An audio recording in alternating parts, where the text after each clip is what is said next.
Hello student.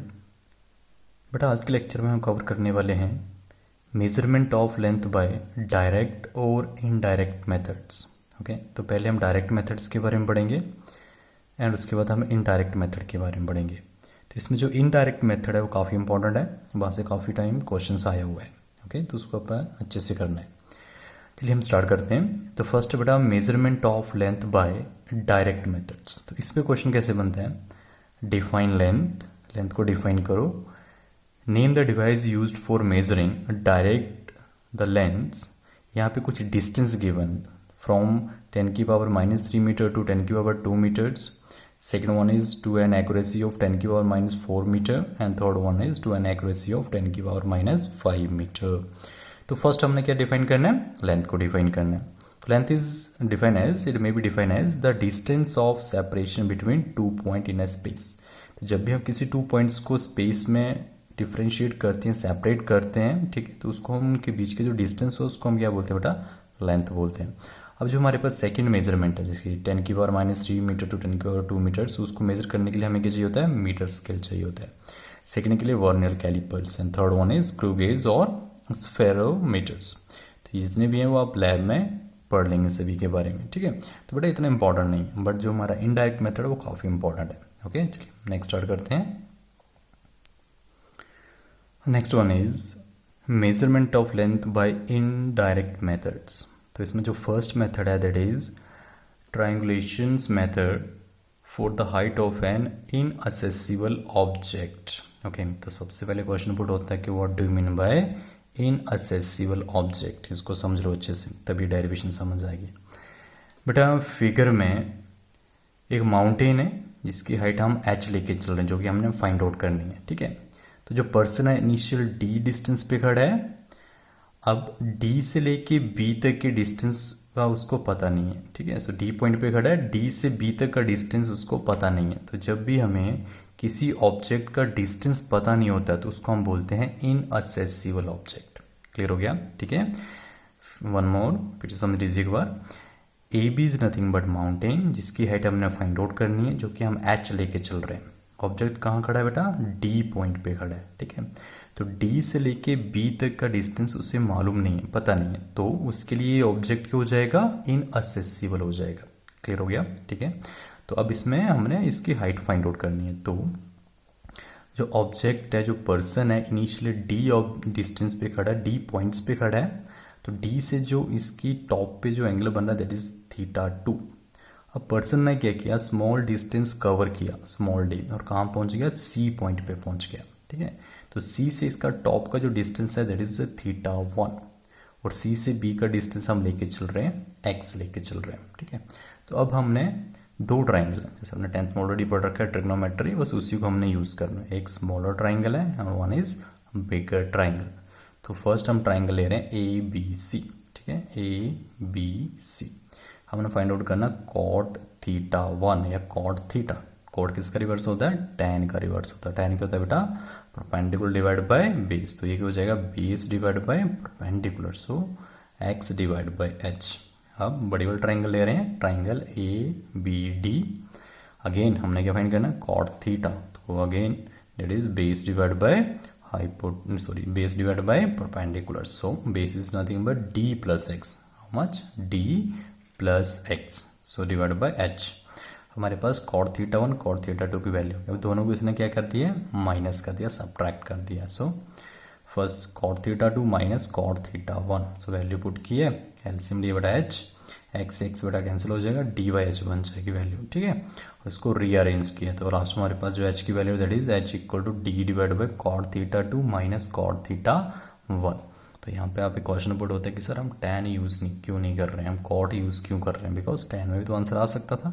बेटा अगर tan में हम यूज़ करते हैं तो वहाँ पे x कैंसिल नहीं होता है। आप चाहे तो करके देख सकते हैं, x कैंसिल नहीं होगा, ठीक है। और x तो हमें पता नहीं है, बिकॉज जो पर्सन है वो डी पॉइंट पे खड़ा था, डी से सी तक का डिस्टेंस उसने कवर किया, तो ये डिस्टेंस उसको पता है, उसके आगे का डिस्टेंस को पता नहीं है। सो दैट्स वाई हम क्या यूज़ कर रहे हैं? कॉट यूज़ कर रहे हैं, ना कि tan। क्लियर हो गया? ठीक है, चलिए अब नेक्स्ट आर्टिकल देखते हैं।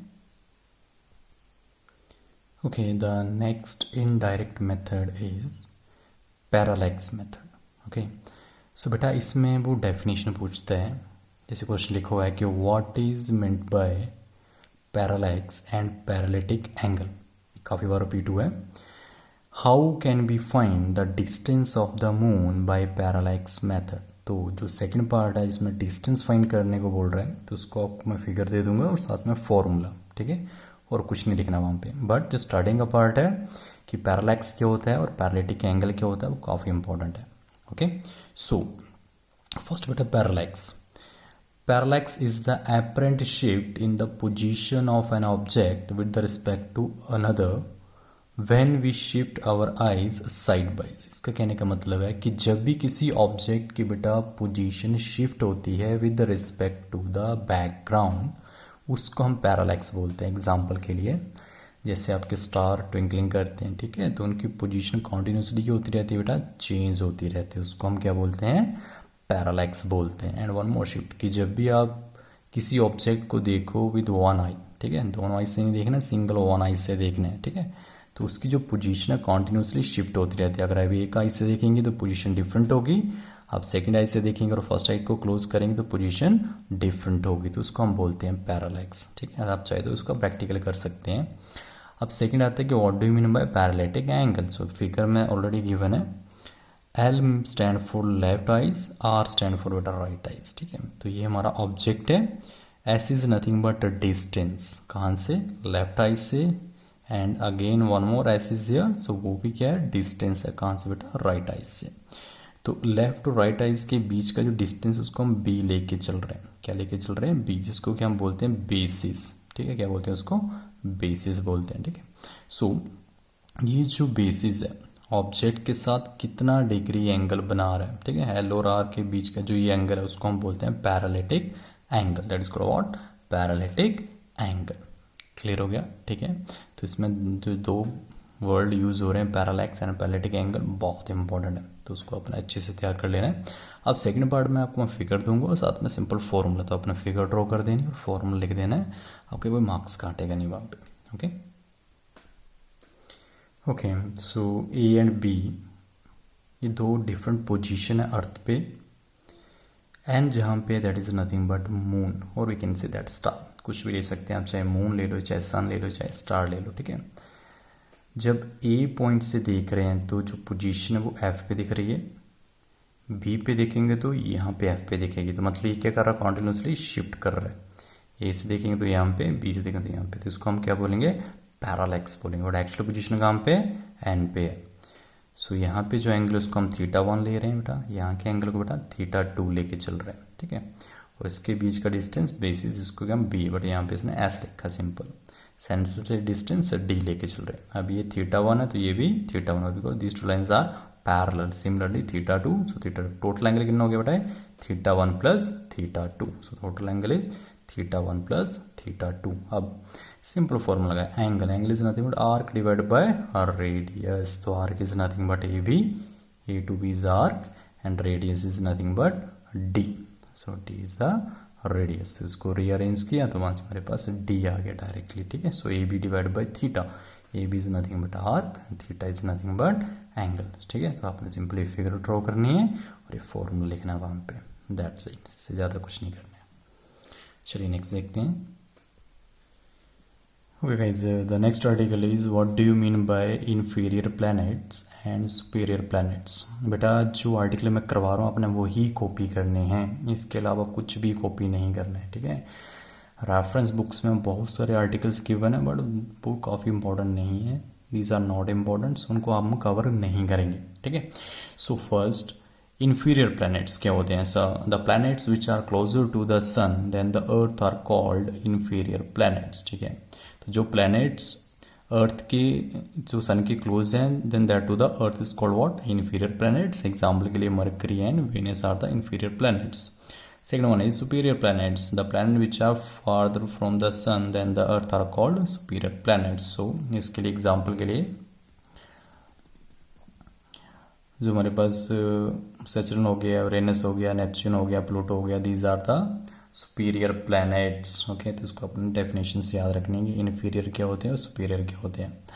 अब नेक्स्ट इसका कि how can be determine the distance of a superior planet than the earth. ठीक है, इसको हमने कैसे हम इसको फाइंड आउट कर सकते हैं, इसके लिए बेटा हमारे पास कैप्लर्स लॉ है.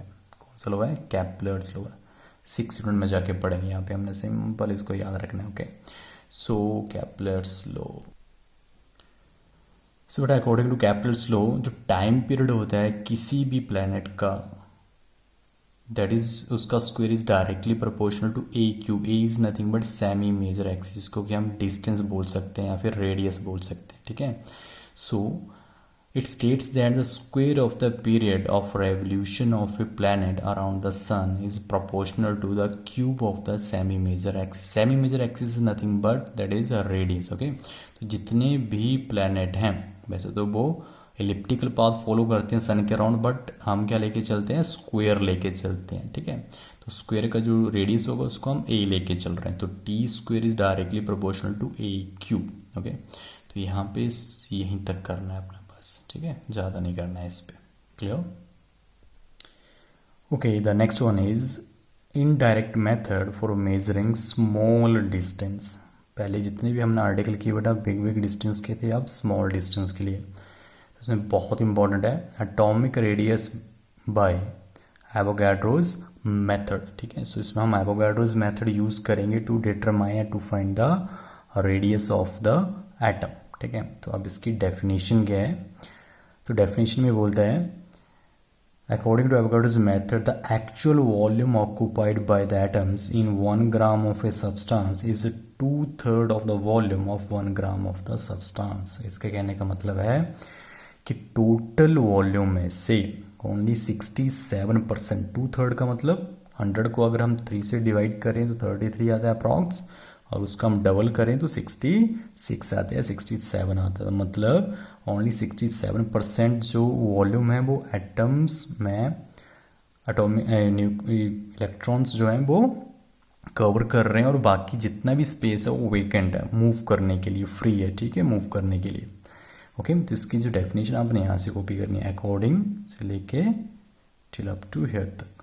ओके, सो ये क्या बोल रहा है कि 67% जो वॉल्यूम है, ठीक है, 1 ग्राम है, एटम्स ऑक्यूपाई कर रहे हैं, एंड बाकी जो है वो फ्री है मूव करने के लिए. अब इसको डिराइव कैसे किया? Let M be the molecular mass of the substance. Capital M is nothing but molecular mass, then m gram of a substance will contain N. N is nothing but Avogadro's number. Okay, of the atoms. तो number of atoms in 1 gram that is n divided by m. 1 ग्राम में कितने हो? Total को m से divide कर लिया. Total number of atoms को किससे डिवाइड कर दिया बच्चे? m से, मॉलिक्यूलर मास से डिवाइड किया हुआ है. अब क्या बोल रहा है? If r small r with the radius of each atom then the volume of 1 gram. ठीक है, तो 4/3 पाई आर क्यूब ये जो है एक एटम का वॉल्यूम है. Why? Because atom is nothing but like a sphere. So total volume find करने के लिए टोटल एटम से मल्टीप्लाई कर दिया. अब we the actual volume occupied by the molecule in 1 gram of the substance. Capital B क्या लेके चल रहे हैं? Actual volume. So according to Avogadro's method जो एटम का वॉल्यूम है, टोटल वॉल्यूम का कितना बेटा? 2/3 है. जस्ट इक्वेट किया हुआ यहाँ से. ठीक है, तो यहाँ से जो उसको कैंसिल आउट किया, 3 से 3 कैंसिल हो गया, रीअरेंज किया, एंड फाइनली लास्ट में इसका क्या फाइंड किया हुआ है? रेडियस फाइंड की हुई, आर फाइंड किया हुआ है. और साथ में इसने बेटा मास डिवाइड बोला, डेंसिटी को यूज़ किया 1/b. मास क्यों 1 लेके चल रहे हैं? बिकॉज 1 ग्राम बोल के चल रहा है ऑलरेडी. कितना बोल रहा है? 1 ग्राम. सो दैट्स वाई 1 डाला हुआ है. ठीक है, तो हमारे पास आर की वैल्यू यहाँ से. Clear? Okay, the next article is mass and weight. Question कैसे आता है? Define the term mass and weight, give their SI unit. First बेटा हम मास को डिफाइन कर रहे हैं. The mass of a body is the quantity of matter contain in it. So mass is nothing but it is a quantity of matter. Okay, and इसकी जो SI unit है that is kilogram, KG. Weight is nothing but it is the force with which a body is attract toward the centre of earth. Weight क्या बेटा? Force है जिसकी वजह से body क्या करती है? अट्रैक्ट करती है toward the centre of earth. ठीक है, एंड जो वेट की यूनिट है that is newton, capital N. Newton, capital N. Okay, now differences क्या मास एंड वेट के बीच में? तो first mass then weight. So mass is measure of the inertia. Inertia 3rd unit में जाके पढ़ेंगे इनर्शिया के बारे में. ठीक है, weight is a measure of gravity. ठीक है। वेट किस क्या मेजर करता है, ग्रेविटी, ठीक है। And mass is measure of inertia. Second, it is a scalar quantity, which one, mass, but weight is a vector quantity. Scalar quantity मतलब only magnitude, no direction. Vector quantity means what, magnitude as well as direction. Next one, mass is a constant quantity. Mass हमेशा constant रहता है, वो कभी change नहीं होता है, चाहे वो अर्थ के इनसाइड हो, अर्थ के बाहर हो, जहां मर्जी हो। बट जो वेट है वो चेंज करता है place to place. Why, because weight किस पे डिपेंड कर रहा है बेटा, जी पे, एक्सेलरेशन ड्यू टू ग्रेविटी पे। अब जी चेंज करेगी तो वेट भी चेंज करेगा। It can not be zero for a body, mass कभी जीरो नहीं होता, बट वेट जीरो हो सकता है। वाई, बिकॉज जहाँ पे जी जीरो वहाँ पे वेट भी जीरो हो जाएगा, ठीक है। Fifth one, it is an essential property of the material bodies. And next one, it is not a essential property. Next one, 6, it is not affected by the presence of other bodies. Mass कभी affected नहीं होता, but it is affected by the presence of the other body. Why, because g change होगी तो wait भी automatically change होना start हो जाएगा। Next one, its unit is gram, kilogram, and जो वेट की यूनिट है बेटा that is dyne and newton. Okay okay बेटा, next one is inertial and gravitational masses. ये काफ़ी इंपॉर्टेंट है, ओके, इसको तैयार कर लेना, काफ़ी इंपॉर्टेंट है। ओनली डेफिनेशन एंड मेजर किससे होता है वो याद रखना है, बस बीच का कुछ भी याद नहीं रखना है। Inertial mass, the mass of a body which determines its inertia, ठीक है। बिकॉज जब हमने मास को डिफाइन किया तो इनर्शिया वर्ड यूज किया था, okay. So the mass of a body which determines its inertia in a translatory motion. Translatory मतलब linear motion, straight line motion is called its inertial mass, okay. So the mass of a body which determines its inertia in translatory motion is called what, inertial mass, ठीक है। And इसको major किससे करते हैं, inertial balance, ये word याद रखना, inertial balance। Gravitational मास, automatically किसका वर्ड, कौन सा वर्ड यूज होगा, दैट इज ग्रेविटी यूज होगी। The mass of a body which determines the gravitational pull acting upon it due to what, earth is called gravitational mass, ठीक है।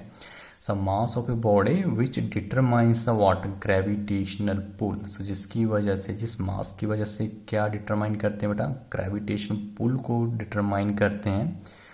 किसकी वजह से लग रहा है, अर्थ की वजह से लग रहा है, उसको हम क्या बोलते हैं, ग्रेविटेशनल मास बोलते हैं, ठीक है। एंड इसको मेजर कर किससे किया जाता है, फिजिकल बैलेंस, याद रखना है, फिजिकल बैलेंस। यहाँ पे बेटा इनर्शियल बैलेंस है, यहाँ पे फिजिकल बैलेंस है, ठीक है। So that's all for today and always God bless you, thank you.